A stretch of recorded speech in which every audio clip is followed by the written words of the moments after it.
This is Paul. Yeah, I'm just standing here. It didn't really rain last night, but it's kind of too wet to sit. And I was thinking this morning about a recording that I made about wanting to speak to my sons. I didn't get any phone calls.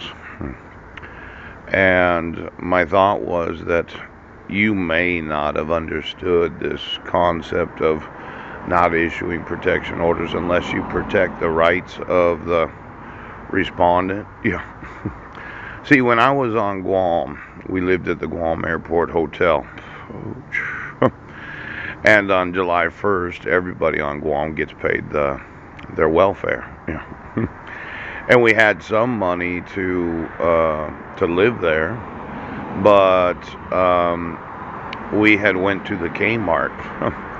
Well, I had told Jessica to remember that Heidi and myself had a fight, and I had said the C word, C-U-N-T.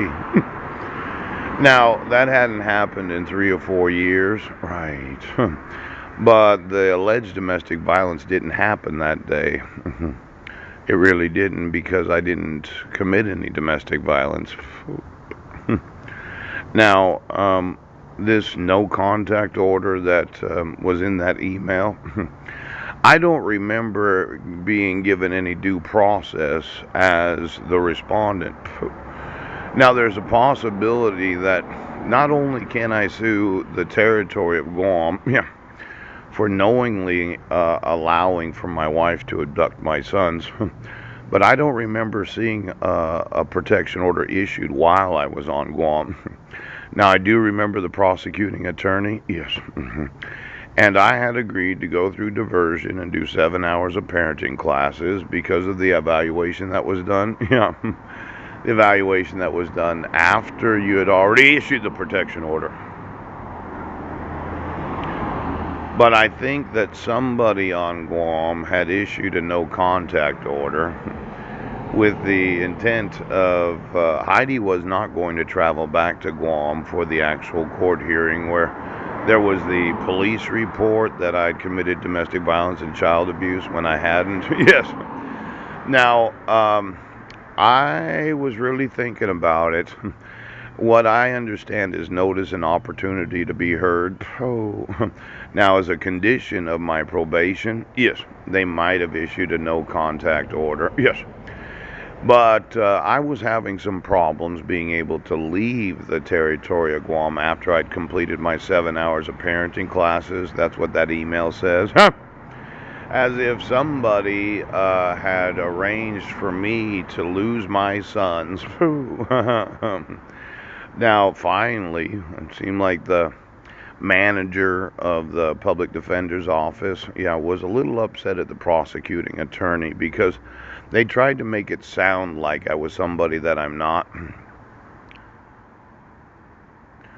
Did Clallam County get a copy of the no contact order that was issued without me having any notice or opportunity? Now, quite often, as a condition of probation, right, the issuance of a no contact order because of diversion, yes, where you issue it for a little while until the person does the actual education, right, about parenting, yes. But as soon as I completed those 7 hours of parenting classes, it should have been removed, ooch, because we had an argument.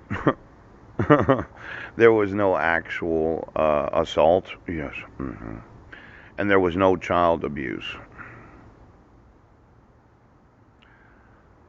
Do you understand that when Heidi had me arrested and then she took my sons on July 2nd of 2011, somebody had arranged for 7 plane tickets on 4th of July weekend, and there was only Continental, the airline that flies to and from Guam to any other destination. Yeah. Now, I just needed to know, was Homeland Security in on the moving of my sons? Because as I remember Janet Ann Napolitano, does anybody know what she's doing today? Pooch. former Secretary of Homeland Security.